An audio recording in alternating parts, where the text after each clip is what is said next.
اعوذ باللہ من الشیطان الرجیم بسم اللہ الرحمن الرحیم السلام علیکم ورحمۃ اللہ وبرکاتہ۔ امید ہے کہ آپ سب خیریت سے ہوں گے۔ نالج ٹاکس میں خوش آمدید۔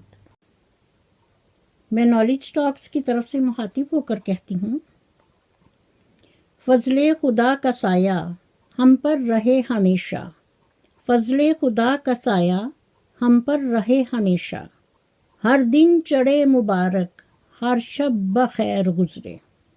معزز ناظرین، میں نے اماں جی اور بہن سنورا کے چینل دیسی ولیج ولاگ سے ایک ویڈیو دیکھا جس کا عنوان ہے ہسبینڈ کی جس بات سے بحث ہوئی، یعنی علی ویر منافق اور منافقہ ماچن کے درمیان بحث تو ہوگی اور روز روز ہوگی، ابھی تو شروع ہے، آگے آگے دیکھیے ہوتا ہے کیا۔ معزز ناظرین، جب اس طرح کی آندیاں چلتی ہیں تو منہ تو چھپانا ہی پڑتا ہے۔ اگر آپ خود منہ نہیں چھپائیں گے تو گرد آپ کا منہ چھپا دے گی۔ شرمندگی اور بے چارگی کا احساس لیے پہلے علی ویر منافق کمرہ میں کمبل لے کر پڑا رہا، اور اب منافقہ ماچن چار پائی پر بے سدھ پڑی ہیں، اور منافق پڑوا اس کے پاس بیٹھا اپنی سوچوں میں گم ہے۔ اس کو کہتے ہیں ضمیر کی آواز، کانشیسنیس، جو انسان کو اندر ہی اندر مار دیتا ہے، جیسے آج کل علی ویر منافق پڑوا کرتا ہے۔ مسکرا کر بات کرنے کی کوشش کرتا ہے، اس کے دانت تو نظر آ رہے ہوتے ہیں لیکن اندر سے اس کا دل رو رہا ہوتا ہے، کیونکہ چور جب چوری کرتا ہے تو مانتا نہیں، یہاں تک کہ قانون اس پر لاگو ہو جاتا ہے تو تب بھی اسے کیسے منایا جاتا ہے؟ پولیس کے چمکیلے چھتر سے۔ پھر وہ بونک بونک کر کہتا ہے جی جی، اور جب تک وہ چھپا رہتا ہے تو اس کا ضمیر ان کے سکھ چین چھین لیتا ہے۔ بالکل اسی طرح ان دونوں میاں بیوی کے ساتھ ہو رہا ہے۔ اتنا کچھ ماننے کے باوجود وہ خوش نہیں، لیکن کیا ہو سکتا ہے، جو بوئیں گے وہی کاٹیں گے۔ دراصل علی ویر منافق اپنے ماں باپ کا بیٹا نہیں، جیسا کہ کل میں نے آپ کو بتایا کہ یہ ہے رے الف میم اور یہ ہے۔ معزز ناظرین، تو اسی ہے رے الف میم اور یہ کے متعلق اسی سے ریلیٹڈ آج میں آپ کو ایک واقعہ سناتی ہوں۔ ایک دفعہ کا ذکر ہے کہ ایک آدمی کے 3 بیٹے تھے، اس نے تینوں کا نام عبداللہ رکھا۔ دن گزرتے گئے یہاں تک کہ اس آدمی کی موت کا وقت قریب آ گیا۔ اس نے اپنے بیٹوں کو بلایا اور وصیت کی کہ عبداللہ کو وراثت ملے گی، عبداللہ کو وراثت نہیں ملے گی، اور عبداللہ کو وراثت ملے گی۔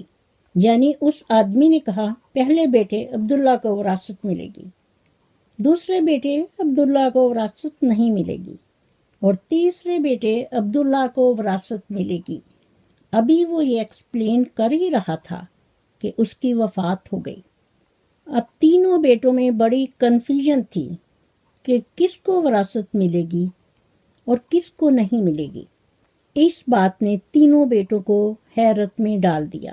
اب وہ پریشان تھے اور آپس میں باتیں کرتے تھے کہ اب کیسے پتہ چلے کہ کس عبداللہ کو وراثت نہیں ملے گی۔ تینوں بھائیوں نے فیصلہ کیا کہ شہر جا کر قاضی سے فیصلہ کروا لیتے ہیں۔ اس لیے وہ تینوں شہر چلے گئے اور قاضی کی خدمت میں حاضر ہو کر سارا معاملہ قاضی کے سامنے رکھ دیا۔ ان کا قصہ سنتے ہی قاضی بہت حیران ہوا۔ اس نے تینوں سے کہا کہ آج کی رات مہمان خانے میں ٹھہرو، میں کل تمہیں سوچ کر کوئی حل بتا سکتا ہوں۔ معزز ناظرین، وہ تینوں مہمان خانے میں چلے گئے، لیکن انہیں شک ہوا کہ کوئی ان کی جاسوسی کر رہا ہے۔ پھر کچھ دیر کے بعد انہیں کھانا پیش کیا گیا، گوشت اور روٹی۔ पहले अब्दुल्ला ने खाना देखते ही कहा कि ये सालन कुत्ते के गोश्त का है। दूसरे ने कहा, जब औरत ने रोटियां बनाई हैं वो पूरे दिन की हामला है। तीसरे अब्दुल्ला ने मुस्कुराते हुए कहा, काजी हराम की औलाद है। मुअज़्ज़ज़ नाज़रीन, निगरानी करने वाले ने काजी को ये सारी बातें बता दी। काजी ने तीनों लड़कों को अदालत में तलब किया और कहा कि तुम में से किसने कहा था कि गोश्त कुत्ते का है। जिस पर एक भाई आगे आया और फिर काजी ने बावर्ची को बुलाया और पूछा। बावर्ची ने कहा कि ये सच है, क्योंकि पकाने को कुछ ना था, इसलिए कुत्ते का गोश्त पकाया गया।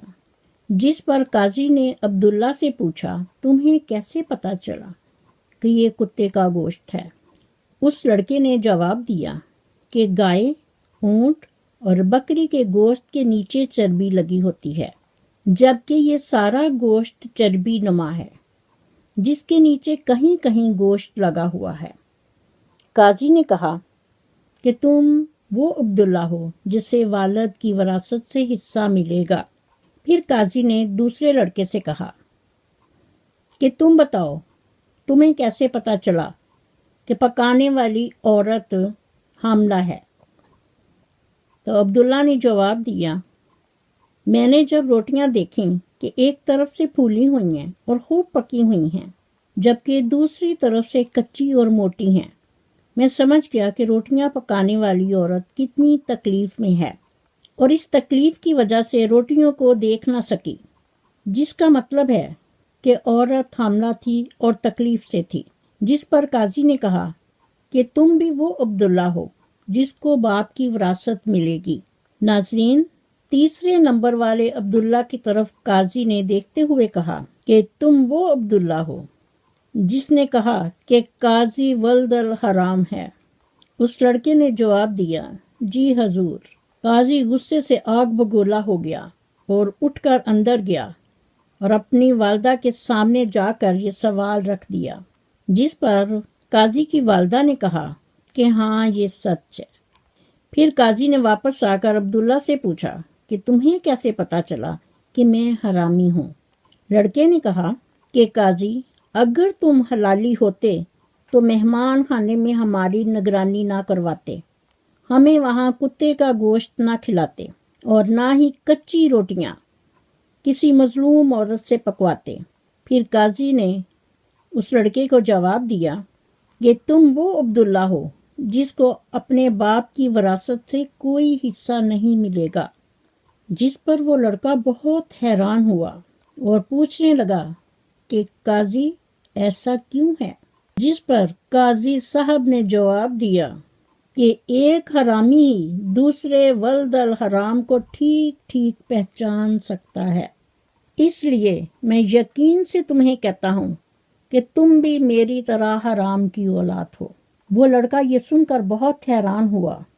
तीनों भाई एक दूसरे के मुंह की तरफ देखने लगे और अपने घर लौटकर उन्होंने अपनी वालदा मोहतरमा से पूछा, सारा माजरा उनको सुनाया और कहा कि मामा, आप हमें ये बताएं कि तीसरे भाई का क्या माजरा है। जिस पर उसकी वालदा मोहतरमा ने कहा कि तुम्हारा बाप एक सुबह नमाज पढ़ने के लिए गया। जब वह नमाज से फारग होकर वापस आ रहा था तो रास्ते में उसने एक बच्चा सड़क के किनारे देखा। उसने उस बच्चे को उठाया और घर ले आया और उसका नाम भी अब्दुल्ला रख दिया, सेम तुम्हारे नाम जैसा। तो मुअज़्ज़ज़ नाज़रीन, तो यही मामला यहाँ अली वीर मुनाफिक पड़वे का लगता है, वरना वो अपने सिला रहमी रिश्तों के साथ कभी भी ऐसा बिहेव ना करता।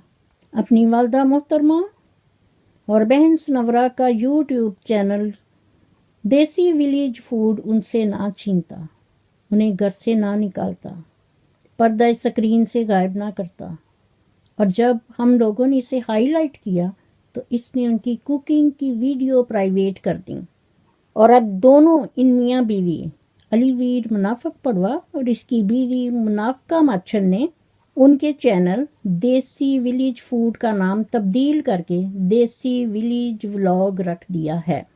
तो ये हैं वो चोर और चोरनी और पीछे चोरनी का खानदान जिन्होंने इसे चोरी विरासत में और जहेज में देकर बेची है, कि जाते ही उनके सिला रहमी रिश्तों पर टूट पड़ना, हर चीज अपने कब्जे में कर लेना, क्योंकि इसके माँ बाप को भी चीजों से प्यार है और यही तालीम और तरबियत उन्होंने अपनी औलाद को दी है।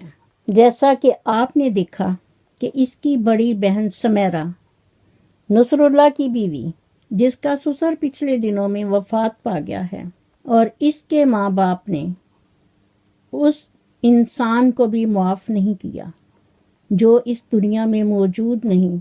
उसका इन्होंने मजाक उड़ाया और कहा कि जब हमारे में एक रस्म पाई जाती है कि जब इस तरह से वफात हो तो हम अपनी बेटी को सोना देते हैं, और खाली डब्बे लेकर उनके घर पहुंच गए और ये सारा राज फाश हो गया उनकी बेटी के थ्रू। और जब ये वहां शर्मिंदा हुए तो इन्होंने कहा हम उन्हें चेक देंगे। यानी इसकी वालदा फियाज उर्फ चूची की वालदा और वालद की खबासत देखिए। और इनको लीड करने वाला कौन है? फियाज भाई उर्फ चूची। इसीलिए कहा जाता है कि ये कंजरों से भी बढ़कर क्या, जिसको हिस्ट्री और तारीख कहती है कि ये चंद्रे भी हैं। मोअज़्ज़ज़ नाज़रीन, ये आप और हम नहीं कह रहे, ये हिस्ट्री और तारीख इनको लक़ब दे रही है।